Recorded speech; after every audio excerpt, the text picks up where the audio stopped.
What's up, y'all? Davy Seven here, and we are in Woodbridge, Virginia, and we are at Semicolon. We are here with celebrity stylist Zacharina. But tell us where you're from, Okay. how you got started. Okay. And what So inspires you? I am now a creative director and producer solely. Yeah, I get people to style under the premise of that. Yes. So I grew up in Woodbridge, Virginia, but I'm like my family's from Sierra Leone, so technically that's that for me. Okay. I started on this whole creative journey like back in 2019. Okay. I would say officially in my grandmother's basement. Like I used to do photo shoots. Like my spirit was just guided to buy like lights and backgrounds and just figuring all of those things out. I was on Depop before the girlies was really on Depop for real. Come on. Yeah. Come on. Let them know. Yeah. No, I just wanted to do stuff. I just kept hearing like a voice call me to do things that like a lot of people weren't really thinking about at the time. And it just started to catch on with people, like, you know what I mean? But like with lack of support and stuff like that, you fall behind sometimes. But luckily, God got my path. So Okay. Hello. it's that for me. Honestly, yeah. I'm just inspired all around. Like I studied in London for a year when I was like in high school and stuff. So like that actually has a lot to do with my journey.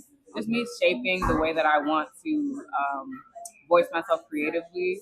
I figure that I'm just creative in a whole bunch of elements, and it's too many elements in order for me to just restrict to just styling. So the umbrella of producer and creative director really just like embodied me in my path. So yeah. We are multifaceted over here. Yeah, okay. yeah, no, I can't be put in a box, squirrel. No, darling, we don't like that. No, we don't like that at all. no, Please. I I get don't claustrophobic. Yes, none of that. Creative direction. Yes. Obviously, you went in that route because you don't want to be put in a box. You like to be creatively free to do whatever you want. Do you feel like you can fulfill that here in your same environment where you started as a stylist? So I feel like you can't really succeed in your hometown, especially if it's a small town. I feel like you have to actually travel outside of where you are because that's how you expand your world. If you stay within your space, I feel like you're actually going to be confined to a very small perspective, and you're not going to get a lot of how other people view things or how other people go about things. You're just not going to grow. So for me personally, regardless of where you are, moving and exploring different cities and places is really going to expand your mind and creativity, period. As far as for me in the DMV, I feel like I go out of my way to connect with people in the DMV. I feel like I've grown a lot in the DMV, but I also feel like I've outgrown the DMV. So I feel like in order to succeed out of the DMV for me, I feel like I have to travel out, like in LA or New York or wherever, because there's no structure here for creatives that you can actually build off of. In the DMV area, it's a lot of like government and tech out here, so like there's no facility or structure. Even if you want to do creative direction or anything like that, you're gonna likely have to be in like a tech company or something, and your visions are probably gonna have to be very, very like dimmed down. You're not gonna have as much freedom to do those things. So yeah, for me personally, I just feel like you do have to explore. You just have to explore. Yes. Yeah. Get out of town, baby. Get out, explore. Okay. Get out of it. What's Davy? To Davy 7, we feel like your work is very elevated and deeply personal for people to take in. How do you translate your identity into your creativity? I love that question. Oh my gosh. I honestly take my journey and I filter it into my creativity like all the time. I feel like that's what makes things unique. Your voice and how you view things in the world. For example, when I created directed for like G Herbo and things like that, I took his journey and I seen the things that he went through and how he wants to translate like his album and stuff like that.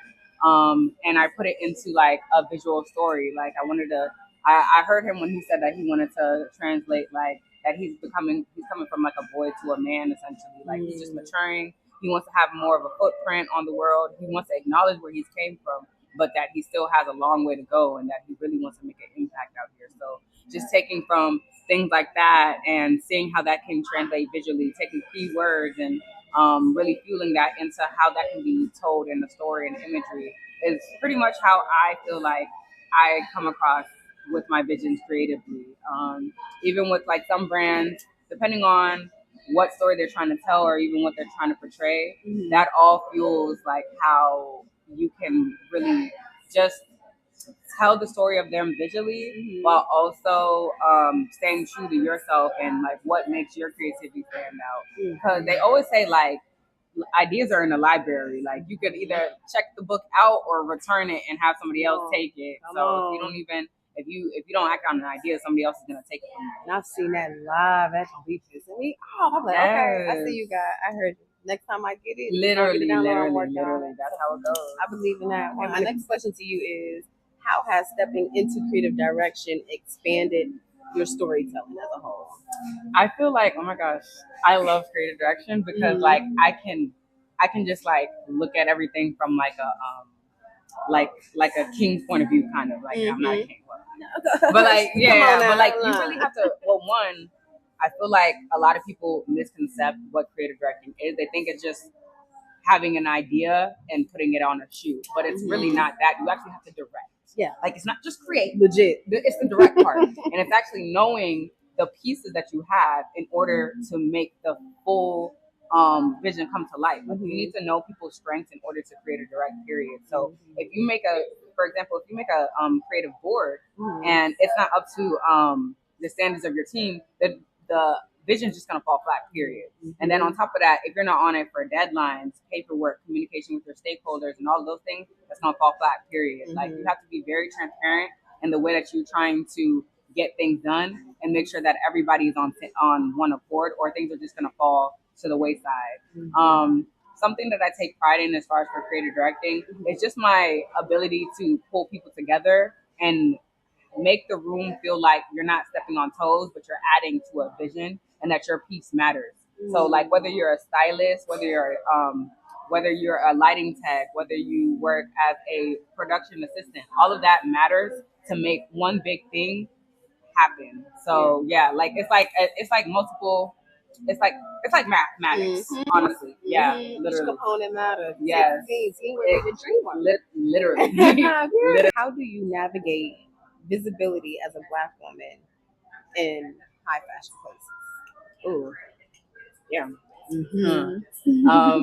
Okay, so as far as for me navigating as a Black woman, I really just I use God. I don't know. I give it all to God because it is really really weird navigating spaces as a Black woman sometimes. I've been in a situation in DC where I worked in a fashion show and one of the designers were really weird with like dark skinned models. Like she was just not having it putting certain models in her things because she just said that that's not her style.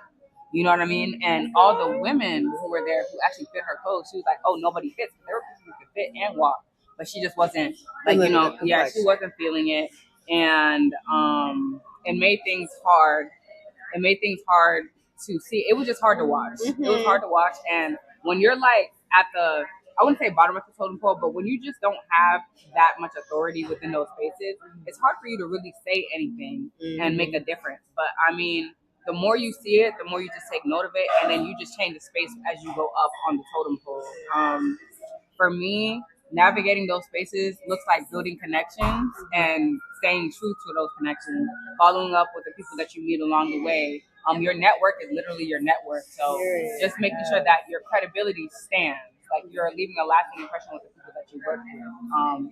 All of those things are going to matter because when it comes to those rooms and people to vouch for you, you have all of those things in your back pocket. Right. Yeah. Right. Okay. Come on, y'all. She's dropping gems. Are y'all catching it? She's dropping gems. I feel like I'm in flow state right now. I'm not even gonna lie. Because usually, like, it's like that was my statement for 2026. Like, I just want to be in a flow state. Flow state, and yeah. Just let God lead the way. No, I'm literally like my mantra for the year is 2026. We up it. Yes, because I feel like I planted seeds. I feel like I planted seeds within 2025. Like I did like a lot of things. I explored a lot of things. I did things that I'd never done before. But like now it's time for me to nourish all of those things and just grow. Come on, grow. 2026. Yes. Come on. What is the first thing you think about when creating a theme for a client? First thing you think about? The first thing I think about is how do they want to come across to the audience. Okay. How do they want to be ingested? How do they want to leave an impression on the people that are going to see the images? That's what the first thing I think about. And then I work backwards. There you go. Yeah. Because first impression means everything. Literally. If y'all didn't know. It's not even just first impression, but it's also like, I feel like the thing that you really need to have in order to maintain as a brand is community. Like, it has to stay true. You have to be true to who you are and why you started your business. If you don't have that at the center of everything that you're doing, it's just not gonna make sense, and people aren't gonna resonate with it. Sure. It's gonna feel real fake. Communication is everything. Literally. What does luxury mean to you beyond labels? Luxury beyond labels means everlasting. Like, I feel like being able to inherit pieces from your family is luxurious to me. Like, having that one pump from your mom that she used to rock when you was a youngin, and then you wanted to just wear them, and then she finally like, here, like, now you can wear them. You can wear them. Like, that's what luxury is to me. Like, I feel like it's tied to meaning. It's also tied to how you present yourself out in the world. Like, you could find the baddest pair of pumps at the thrift store. That's luxurious. Yes, you can. Yes, like, and they one of a kind too. I feel like luxury is being able to afford your aesthetic. Like, yeah, and however way you can get it. Honestly, yeah, I like that. Yeah, luxury is being able to afford your aesthetic. Yes, whatever that aesthetic is. Yeah, literally. I like that. I might have to steal that. Wow, I'm becoming like Shakespeare out here. Come on now. What's going on? Like, a poet. Okay. How do you help your clients step into confidence on set? Just having them remember their why. Like, most of the time, honestly, now that I work a lot more with like brands and stuff like that, I recently started working with like artists and stuff too. It's really just remembering the why of the image, or remembering the why of what they're doing it for. Like, you know what I mean? Going back to when I'm building like mood boards and stuff like that, I always remember to think of how I want the photo or image to come across to people. So that also has to carry out within their body language. It has to carry out within their facial expression, their clothing, and all of those things. So just going back to that mood, that template that I have in order for me to capture what I need, that's really how I instill like confidence, because a lot of times, a lot of people don't know what the photo is for, or even what it's supposed to be used for, or how it's supposed to convey to people. So just remembering what that is and having them revert back to those feelings, I feel like it instills a lot of confidence in order for them to move, because they understand what they're trying to portray. Yes. Storytelling. We need you to understand before you even understand. Yeah. I need you to understand before you even understand. I'm screaming. No, because like sometimes like you could have a photo hit like everything, and then the facial expression just throws everything off. You zoom in on it, and you can't use it. Like, you know what I mean? Like, you want to portray something happy and light, and they're serving face. It don't. You know what I mean? It don't translate sometimes. Like, you can't have everything else do the work, and then the face falls flat. That's the main. Or even composition can throw things off. Like, there's a lot of things that add into the equation of making you feel something, you know? That ties into what you said earlier about creative direction, making sure the bigger picture makes literally sense. Yes. You have to be able to zoom out, bro. No, literally, figuratively and literally. Okay, so for those of y'all who do not know, she's not a stylist anymore, but she has done celebrity styling. You mind giving us a list of who you style, who you work with, creative direction wise? I could do creative. I feel like I've done a lot more creative direction because I've been intentional around that, as opposed to like styling. Because like when it comes to styling, I was doing a lot of styling work with like models that are on the come up, or just working with like other agencies in order for them to get like their portfolio up. But as far as for like creative direction, I work with like Miss Kanaya, who's like on Zeus Network with Jocelyn Hernandez. Yes. I recently just worked with G Herbo for Deeds Magazine. Yes. I need to just remember. I'm doing a lot of things. Yes, but like that's what this is for. Yeah. For you to sit and reflect, because you do a lot. If y'all follow her on Instagram, your girl is everywhere. Okay, she's New York, Oh my God. here, Miami. She's everywhere. Okay. I'm doing my bestest. My Okay. bestest. And we want okay? y'all to see more. This is just God guidance. Like I promise Amen. you, like 2 years ago, I was on a bus Come on. at the bus station. Come on. Speak Yes, on it. working at a restaurant. Like, and like I remember, I was looking at my video the other day. I was like, I need to record this because if I don't record this and look back at this later, I don't want to forget the feeling of just feeling lost and having to believe in everything in God. They just put everything in God because like I had nothing else. If I didn't have nothing else, I had my trust in God because I didn't know how those doors were gonna open, anything like that.